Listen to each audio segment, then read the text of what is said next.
Have you ever witnessed a single act of kindness ripple through an entire town, rewriting destinies in its wake? In the heart of a quaint Kentucky town, where the air smells of fresh biscuits and the diner walls whisper tales of valor, we meet Caleb, a 24-year-old waiter with dreams bigger than his paycheck.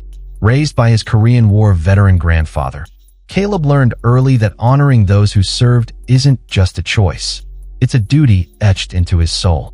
But what happens when duty clashes with survival? As Caleb wipes down tables at Patriots Haven Diner, a 50-year-old cornerstone of the community, he's about to face a choice that could change everything. Imagine you're Caleb, balancing the weight of your family's needs against the call of your conscience. What would you do next? Comment below. Option 1. Risk your job to stand up for what's right. Or Option 2. Stay silent to protect your family's future. Don't forget to like and subscribe to Daily Narrated Stories for more tales of courage that inspire us all. Caleb's story unfolds in a town where everyone knows your name and your struggles. At 24, he's a high school graduate who set aside college to support his widowed mother, whose health has been fading faster than their savings. Patriots Haven, with its walls lined with black and white photos of local veterans, is more than a workplace for Caleb. It's a shrine to the lessons his grandfather, Henry, instilled in him. Henry's tales of camaraderie and sacrifice in the Korean War shaped Caleb's moral compass more than any classroom ever could. Caleb arrives early each shift, double-checks the coffee maker, and greets elderly patrons with a respectful sir or ma'am, just as Henry taught him. He keeps a small leather notebook in his apron pocket, jotting down regulars' orders with care. Details matter to him, a quiet trait that makes him stand out in a world that often overlooks the little things. When Caleb senses injustice, a faint tremor ripples through his clenched fist, the only sign of the storm brewing inside him. He's not one for many words, but when he speaks, his voice carries a weight that makes people pause. Tucked into his pocket is Henry's old compass, a relic from his military days, its needle long since frozen. Caleb traces its inscription, "Direction reveals honor." Whenever doubt creeps in, a ritual that steadies his nerves. That Tuesday morning at Patriots Haven felt ordinary at first. The breakfast rush had faded, leaving behind the comforting aroma of fried eggs and cinnamon rolls. Caleb moved methodically, refilling coffee cups with a nod, his mind heavy with worry. His mother's cough had worsened overnight, and her medication costs were climbing. This job, humble as it was their lifeline. "We've got a health inspector next week," announced Margaret, the head waitress, her voice sharp with 25 years of experience. "Boss says everything needs to be perfect." Caleb nodded, feeling the pressure. He couldn't afford to mess up, not with rent looming and his mother's pharmacy bill overdue. As he adjusted the compass in his pocket, he caught his reflection in the diner's polished counter. A young man who looked older than his years, the weight of responsibility carving lines into his brow. "You're doing good, son," said old Sam, a Gulf War veteran and regular, his voice gravelly but kind. Henry would be proud. Caleb offered a faint smile. Henry had passed 4 years ago, but his influence lingered in Caleb's precise movements. Napkins folded with military crispness, a quiet commitment to doing things right, even when no one noticed. The bell above the door jingled, signaling new customers. Caleb smoothed his apron and grabbed his notepad, ready for another day of service. Not the kind Henry had given on the battlefield, but a humble service nonetheless. In this small Kentucky town, respect was earned through the quiet dignity of showing up day after day. But as the lunchtime crowd began to trickle in, the door swung open with a gust of crisp fall air, and a man in a faded military jacket rolled in on a creaky wheelchair. His presence would test Caleb in ways he never imagined. The man in the wheelchair, with a scruffy beard and hands that trembled on the wheels, brought a hush over the diner. The faint hum of conversation dimmed as patrons glanced up, their eyes flickering with curiosity before darting away, as if his presence carried a shadow they didn't want to touch. The air grew heavy with unspoken judgment, the scent of fried onions and coffee now tinged with an undercurrent of unease. Margaret, who'd been laughing with a table of regulars, her voice usually a bright chime in the diner's morning rhythm, leaned toward Caleb and muttered, her tone sharp, "He looks like he's been sleeping on the street. Just what we need today." Her words cut through the quiet, and Caleb felt a pang in his chest, a mix of shame and frustration. The veteran, positioning himself near the entrance, kept his gaze on the floor, his fingers tightening briefly on the wheels of his chair as if bracing for rejection. He waited to be seated, but no one moved. Caleb lingered by the coffee station, the warmth of the machine seeping into his palms as he gripped a rag. His heart pounded, a steady drumbeat against his ribs. He was the newest hire, barely 3 months into the job, and the weight of his inexperience pressed down on him. Getting involved could jeopardize everything. His performance review was next week, and he'd already been warned once for being too slow during a busy shift. He needed this job. His mother needed this job. The memory of her frail figure at the kitchen table that morning flashed in his mind, her hands trembling as she counted out coins for the electric bill, her cough rattling through the small apartment like a storm warning. Caleb swallowed hard, his throat dry, and glanced at the veteran again. The man's jacket was faded, the patches on the sleeves barely legible, but Caleb recognized the insignia, airborne, just like Henry's. "Tell him we're full," Margaret hissed as she brushed past, her apron swishing with purpose. Caleb's eyes darted to the dining area. For empty tables sat near the window, their surfaces gleaming in the soft afternoon light, the chairs neatly tucked in. The lie stung, and he felt a flush of heat creep up his neck. A woman at the counter, her pearls glinting under the fluorescent lights, wrinkled her nose in disapproval, her gaze pointedly fixed on the veteran. A businessman in a pressed suit shifted uncomfortably on his stool, his fingers tightening around his coffee mug as if it could shield him from the scene. The veteran seemed to feel the room's hostility, his shoulders slumping further, his movements slow and deliberate as he began to turn his chair toward the door. There was a quiet resignation in his posture, a kind of acceptance that broke something inside Caleb. It was the same look he'd seen in Henry's eyes years ago, when the old man had recounted how he'd been spat on at a train station after returning from Korea, a hero reduced to a pariah in his own country. Caleb's chest tightened, a knot of anger and grief twisting inside him. Henry's voice echoed in his mind, steady and unyielding. "The way you treat a soldier shows who you are, not who they are." His fingers brushed the compass in his pocket, its cool metal grounding him as he wrestled with his fear. Fear of losing his job, of failing his mother, of stepping out of the shadows where he'd always felt safest. The diner seemed to shrink around him, the walls closing in as the weight of the moment pressed down. He could stay silent, keep his head down, and let the veteran leave. It would be easier, safer. But the thought of Henry watching, of failing the man who'd raised him on stories of honor and sacrifice, made his stomach churn. Before he could overthink it, Caleb grabbed a menu from the stack on the counter, the laminated paper crinkling under his fingers, and strode toward the man. His voice was steady, louder than he'd intended, cutting through the diner's tension like a blade. "Good afternoon, sir. Would you like a table by the window? The sunlight's warm there this time of day." The words rang out, and a few heads turned, their stares prickling the back of Caleb's neck. The veteran looked up, his hazel eyes, sharp and weary, like Henry's had been, widening in surprise.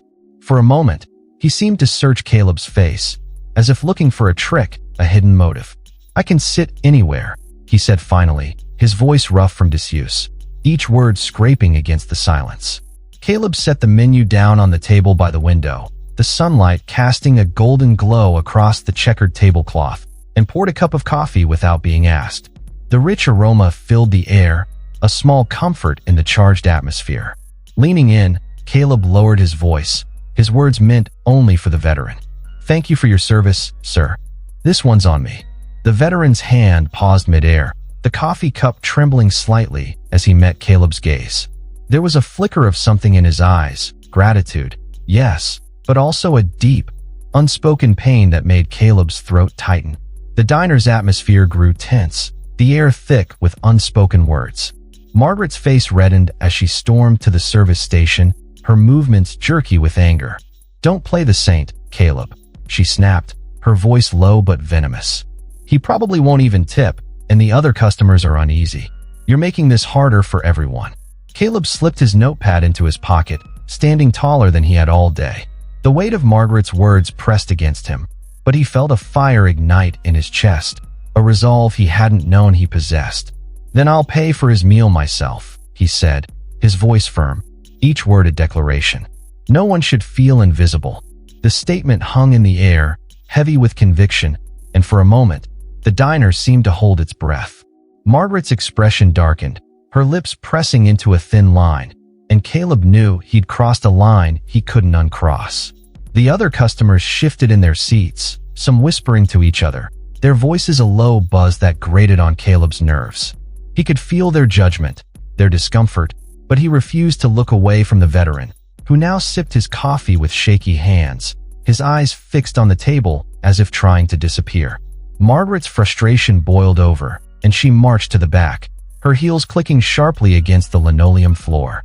Moments later, the manager, Mr. Thompson, emerged from the back office, his presence a storm cloud in the already tense room. A stern man in his late 50s, Thompson had run Patriot's Haven for 25 years, inheriting it from his father. Profit margins were his priority, not sentiment, and Caleb had seen him fire employees for less than this. Thompson's eyes darted between Caleb, Margaret, and the veteran, his brow furrowing as he took in the scene. "What's going on here?" he demanded, his voice clipped, his hands smoothing the front of his tie as if to steady himself. "Caleb's causing a scene," Margaret said quickly, her tone accusatory. "Some customers are worried about cleanliness." She gestured vaguely at the veteran, whose jacket was frayed at the cuffs, the fabric stained with years of wear. Caleb's jaw clenched, his fist tightening around the compass in his pocket. The accusation was a lie, a flimsy excuse to justify their prejudice, and it made his blood boil. Thompson assessed the situation, his mind clearly calculating the risk of losing regulars versus the optics of ejecting a veteran. His gaze lingered on the veteran, then flicked to the other customers, some of whom were now openly staring, their expressions a mix of curiosity and disapproval. Finally, he pulled Caleb aside, his voice dropping to a harsh whisper. "I get what you're doing, but this is a business. Stick to your assigned tables, or I'll have to let you go." "Understood." The words hit Caleb like a punch to the gut, the threat of losing his job a cold, hard reality. He thought of his mother, of the stack of unpaid bills on their kitchen counter, of the way her cough had kept him awake the night before. He thought of Henry, of the stories he'd told about standing up for what was right, even when it cost him. The veteran, overhearing Thompson's words, placed a crumpled $10 bill beside his cup, the paper worn and soft from years of handling. He began wheeling toward the exit, his movements slow but dignified, his head bowed as if to shield himself from the room's judgment. Caleb's heart raced as he watched the man struggle with the door, the glass rattling slightly as he pushed against it. He glanced around, at the customers avoiding his gaze, at Margaret's smug look, at Thompson's retreating figure, and felt a surge of clarity, a fire that burned away his fear. Some lines couldn't be crossed. Some silences couldn't be kept. "Sir," Caleb called, his voice cracking with emotion as he rushed to hold the door open. The bell above jingled sharply, a sound that seemed to echo in the suddenly silent diner. He stepped outside with the veteran, the autumn air sharp against his skin, carrying the scent of damp leaves and distant wood smoke. The street outside was busy, cars humming past, their headlights cutting through the late afternoon haze. Caleb could go back inside, apologize, keep his job, pay his mother's bills. The thought tempted him, a lifeline in the storm of uncertainty. Instead, he sat on the bench beside the veteran, the concrete cold beneath him, seeping through his thin uniform pants. "Not everyone in there speaks for our town," Caleb said softly, his voice barely above the hum of traffic. "Some people just forget how to see others." The veteran studied him with eyes that held stories Caleb couldn't fathom, years of war, loss, and survival etched into their hazel depths. "You didn't have to do that, son. I'm used to it," he said, his voice low, the words heavy with a resignation that made Caleb's chest ache. Caleb's jaw tightened, his fingers curling into fists. "That's exactly why I had to," he replied, his voice finding a strength he didn't know he had. "No one should get used to being treated like they're nothing." The words felt like a vow, a promise to Henry, to himself, to the man sitting beside him. From his backpack, Caleb pulled out the ham sandwich he'd packed for his break, the bread slightly squashed from the morning's rush. He unwrapped it, the crinkle of the foil loud in the quiet moment, and offered half to the veteran. "It's simple, just ham and mustard, but I'd be honored if you'd share it." The veteran hesitated, his hands hovering over the sandwich, then accepted, his fingers trembling as he took the food. The small act felt monumental, a bridge between two strangers bound by a shared understanding of sacrifice. "You'll lose your job," the veteran said quietly, his voice barely audible over the rustle of leaves skittering across the pavement. Caleb glanced back at the diner, where Thompson watched through the window, arms crossed, his expression a mix of frustration and calculation. "Probably already have," Caleb admitted, the reality sinking in like a stone in his stomach. Rent due in days, his mother's medication, the stack of job rejections on their kitchen table. The weight of it all threatened to crush him, a wave of panic rising in his throat. Yet, sitting there, sharing a meal with a stranger who'd served his country, felt more right than anything he'd done in years. The sandwich was simple, the bread a little dry, but it tasted like purpose, like the kind of honor Henry had always spoken of. They ate in silence, the hum of passing cars filling the space between them, the late afternoon sun casting long shadows across the sidewalk. "Name's Daniel," the veteran said at last, breaking the silence. 82nd Airborne, 3 tours in Iraq. His voice was steady now, the gravel in it softened by the warmth of the moment. "Caleb," he replied, offering a small smile. "My grandfather was Korean War, 2nd Infantry Division." Daniel nodded, a flicker of recognition in his eyes. "Good unit. Tough men." Caleb swallowed hard, his voice softening as he spoke. Henry always said the hardest part wasn't the war. It was coming home to a country that wanted to move on.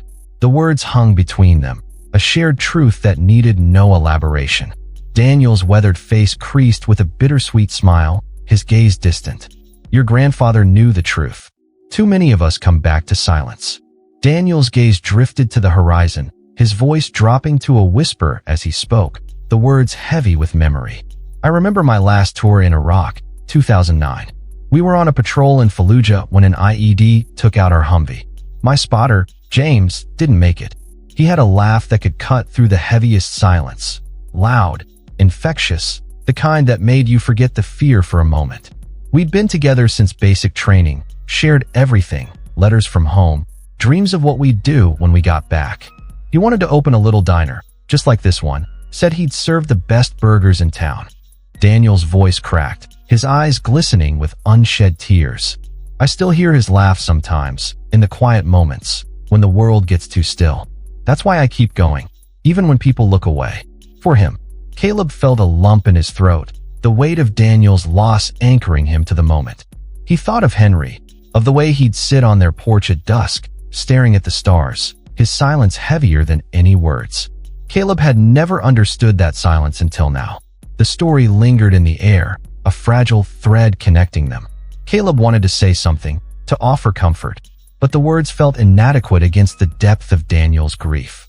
Instead, he sat quietly, the sandwich forgotten in his hands, the mustard smearing slightly against his fingers. The moment stretched, a shared understanding settling between them, and Caleb felt a shift inside himself, a hardening of his resolve, a clarity that this, right here, was what Henry had meant by honor. As Daniel prepared to leave, he reached into his jacket and pulled out a small pin, a pair of wings, tarnished but gleaming in the sunlight, the metal cool against Caleb's palm as Daniel pressed it into his hand. "This was James's," Daniel said, his voice steady but thick with emotion. "I think he'd want someone like you to have it." Caleb tried to protest, shaking his head, but Daniel's grip was firm, his eyes unwavering. "Kindness like yours is rare, Caleb. Don't let the world take that from you." The pin felt heavier than it should have, a small piece of history, of loss, of brotherhood, now entrusted to him. As Daniel wheeled away, his chair creaking softly against the pavement, Caleb sat on the bench, the pin warm in his palm. He should have felt crushed, his job was gone, his future uncertain, but instead, a quiet peace settled over him, as if Henry were watching, nodding in approval, his presence a steady hand on Caleb's shoulder. Inside, Thompson opened the door, his tone clipped, his face a mask of barely contained frustration. "Your shift isn't over, Caleb." The words were a command, a last chance to salvage his position, but Caleb felt the fire in his chest flare brighter. "I think it is," he replied, removing his apron with deliberate care, the fabric soft and worn from months of use. Some things matter more than a paycheck. His voice was quiet but firm, each word a declaration of the man he was choosing to be. "Don't expect a reference," Thompson warned, his tone sharp, his hand gripping the doorframe as if to anchor himself against the unfolding chaos. "I don't need one to do what's right," Caleb said, feeling Henry's presence stronger than ever, a guiding light in the storm of uncertainty. That night, Caleb sat at the kitchen table with his mother, Sarah, the dim light of a single bulb casting shadows across the room. The table was scarred, its surface etched with years of meals and memories, and Caleb traced a scratch with his finger as he explained why he'd lost the job they desperately needed. The words felt heavy on his tongue, each one a confession of failure, of risk, of hope. He braced for disappointment, for the lecture he was sure would come, about responsibility, about priorities, about the reality of their situation. But Sarah reached across the table, her frail hand squeezing his, her touch warm despite the chill in the air. "Henry would be so proud," she whispered, her voice thick with emotion, her eyes shimmering with unshed tears. "We'll find a way, Caleb. We always do." Sarah's eyes held a storm of emotions as she spoke, her voice trembling with a mix of fear and pride. "I was so scared when you called, Caleb. I thought, how will we pay the bills? What about my medicine?" My heart sank, imagining us losing the apartment, having to ask for help again. She paused, her fingers tightening around his, her nails digging slightly into his skin. "But then I remembered your grandfather. He once gave up a promotion to help a struggling soldier in his unit, a man who'd lost everything in a fire. Henry brought him into our home, fed him, gave him a place to rebuild. You're his spitting image, not just in looks, but in heart." Caleb's throat tightened, the mix of her fear and pride cutting deeper than he'd expected. He wanted to promise her everything would be okay, to erase the worry lines etched into her face, but the words felt hollow against the uncertainty ahead. Instead, he squeezed her hand back, the warmth of her touch a lifeline in the darkness. Sleep eluded Caleb that night, his mind a whirlwind of doubt and memory. He lay in bed, the thin mattress creaking beneath him, the moonlight filtering through the cracked blinds and slivers of silver. Had his stand made a difference? Or had he just doomed his family to hardship? The image of Daniel's resigned expression haunted him, as did the weight of the wing pin now resting on his nightstand, its edges catching the faint light. He thought of Henry, of the stories he'd told, tales of frostbitten nights in Korea, of men who'd shared their last rations to keep each other alive, of the quiet pride in coming home, even when the welcome was cold. Caleb's fingers found the compass under his pillow, its familiar shape a comfort as he traced the inscription, "Direction reveals honor." The words felt like a challenge, a question he wasn't sure he'd answered correctly. Morning light crept through his window, painting the room in soft hues of gold and gray. As his phone buzzed with an unknown number, he almost ignored it. Maybe the diner wanted his uniform back, or worse, Thompson was calling to berate him further, but something urged him to answer, a quiet instinct he couldn't ignore. "Is this Caleb Monroe?" a gruff voice asked, the tone familiar yet unexpected. "Yes, sir," he replied, Henry's military courtesy instinctive, his voice still thick with sleep. "Daniel Harris here, from yesterday. I need a favor." 30 minutes later, Caleb stood outside Patriot's Haven, his stomach churning at the thought of facing Thompson or Margaret again. The morning air was crisp, the scent of dew and exhaust mingling as the town began to wake. Why had Daniel asked him to come here? Was it to confront the diner, to demand an apology, or something else entirely? Caleb's pulse quickened, his hands clammy as he shifted from foot to foot, the wing pin a heavy weight in his pocket. He glanced at the diner's windows, the familiar glow of the interior a stark contrast to the uncertainty outside. Margaret was inside, pouring coffee for the early crowd, her movements brisk, while Thompson stood at the register, counting change with a frown. They hadn't noticed him yet, but the thought of stepping back inside made Caleb's chest tighten, a mix of dread and defiance swirling inside him.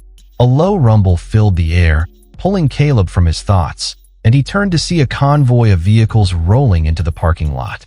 Cars, trucks, and motorcycles, each bearing veteran license plates or military decals, lined up in a slow, deliberate procession. The sound grew louder, a steady growl that seemed to vibrate through the pavement, and Caleb's breath caught in his throat. His mind raced with questions. What was happening? Who were these people? The vehicles parked in a neat row, their engines cutting off one by one. The sudden silence almost as jarring as the noise had been. Caleb's heart pounded, his palms sweating as he watched the scene unfold. The purpose of their arrival still a mystery, a puzzle he couldn't yet solve. Doors opened, and veterans emerged, some in faded uniforms, their medals glinting in the morning light, others in civilian clothes with military caps pulled low over their eyes. A few leaned on canes, their steps slow but determined, while one woman guided a service dog from a van, the animal's tags jingling softly as it moved. An older man with a silver star pinned to his jacket adjusted his cap, his gaze sharp as he surveyed the diner. A younger veteran, his prosthetic leg visible beneath his jeans, helped an elderly man from a truck, their laughter a brief, warm note in the tense morning air. Caleb counted at least 50 of them, their presence a quiet force, a storm gathering strength. They formed a loose formation in the parking lot, their faces a mix of determination and pride, and Caleb felt a shiver run down his spine, a mix of awe and apprehension. Daniel wheeled up beside Caleb, now wearing a crisp shirt adorned with his service medals, the fabric pressed and clean, a stark contrast to the worn jacket he'd worn the day before. "Hope you don't mind," Daniel said, his voice steady, a quiet authority in his tone. "But I made a few calls last night." Caleb's mouth went dry, his mind struggling to process the scene before him. "What is this?" he asked, his voice barely above a whisper, his eyes darting between Daniel and the veterans, who now stood in a semicircle, their postures rigid with purpose. "This," Daniel replied, his gaze unwavering, "is what happens when one of our own is disrespected." The diner had just opened, the morning crowd settling in with the clink of cutlery and the murmur of conversation. Through the windows, Caleb saw Margaret pouring coffee, her smile forced as she chatted with a regular, while Thompson stood at the register, his fingers tapping impatiently against the counter. They were oblivious to the gathering outside, to the storm about to break. As one, the veterans entered, the bell chiming repeatedly as they filled every seat, their movements synchronized, a silent declaration of intent. Conversations halted, forks clattered to plates, and the air grew thick with tension, the kind that precedes a reckoning. Thompson emerged from behind the counter, his expression shifting from confusion to alarm, his tie suddenly too tight around his neck. An older man in a navy cap stepped forward, his voice commanding, cutting through the silence like a blade. "We heard a veteran was turned away here yesterday. We'd like to speak with the manager." Thompson adjusted his tie, his voice unsteady, his hands trembling slightly as he spoke. "I'm the owner and manager." The man in the navy cap nodded, his eyes narrowing, his presence a quiet storm. "Then explain," he continued, "why one of our brothers, a man who served 4 combat tours, was treated like he didn't belong." The words were a challenge, a demand for accountability, and the diner fell silent, the weight of the moment pressing down on everyone inside. Customers pulled out phones, some recording, others live streaming, their screens casting a faint glow in the dim light.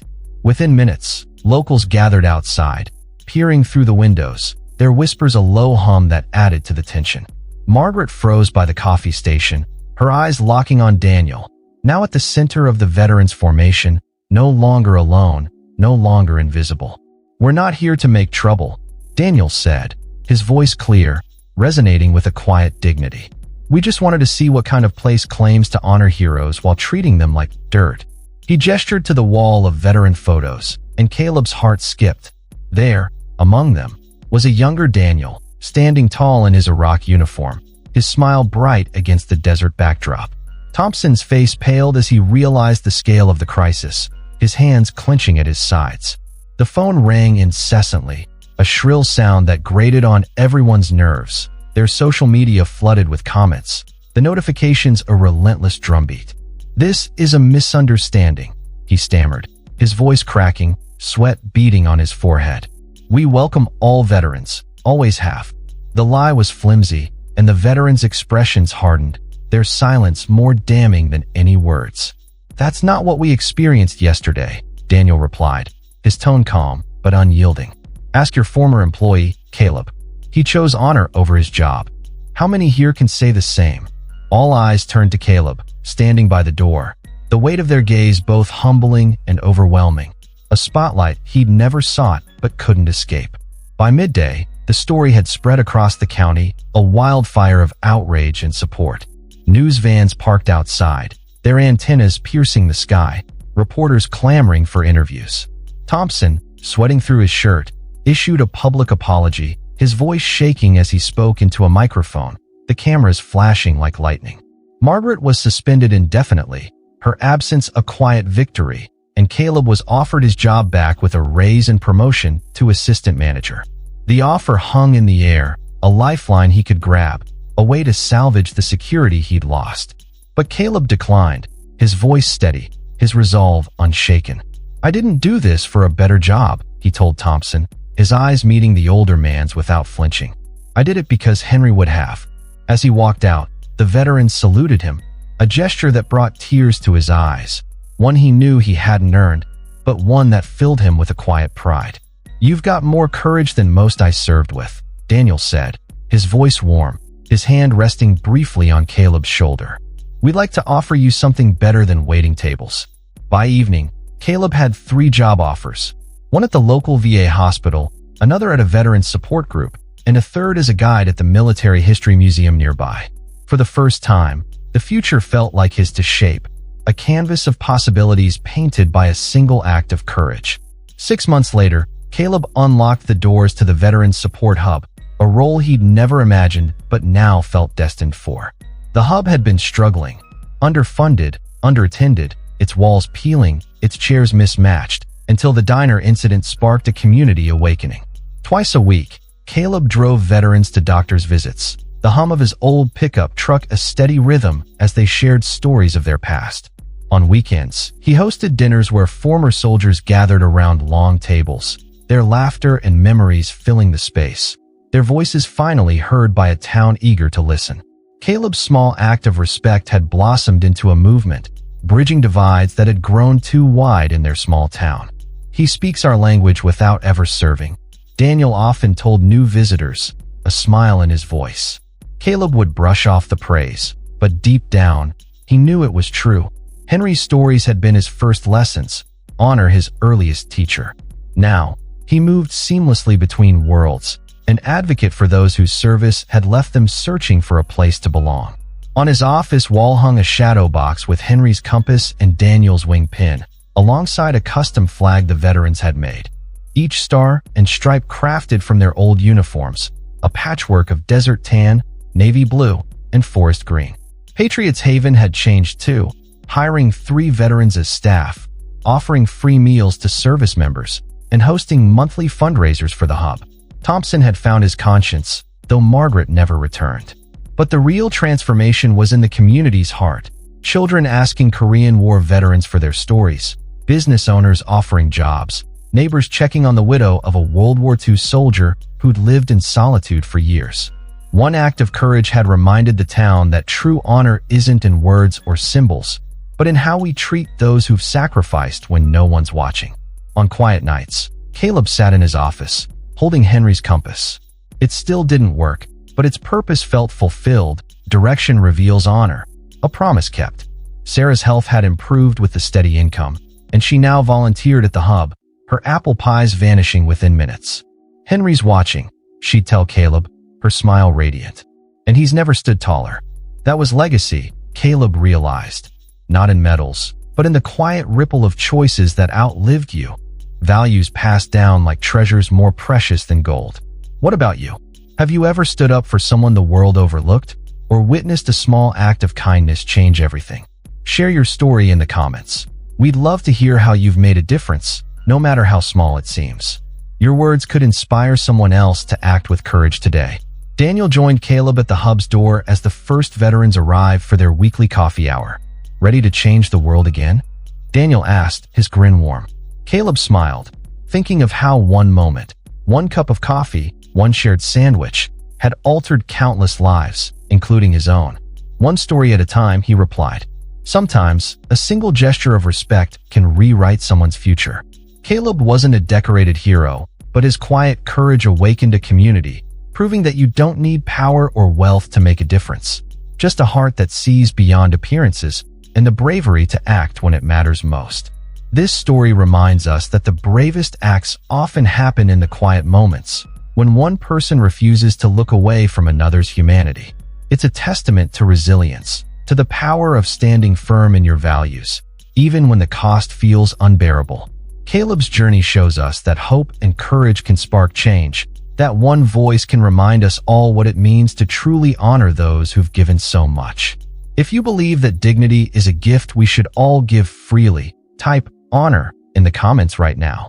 It's your chance to stand with Caleb and Daniel, to show the world that respect matters. Don't wait.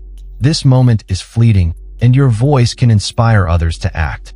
Subscribe to Daily Narrated Stories today for more life-changing tales that remind us of the power of kindness, courage, and connection. Join our community now, because the next story might just change your life, one heartbeat at a time.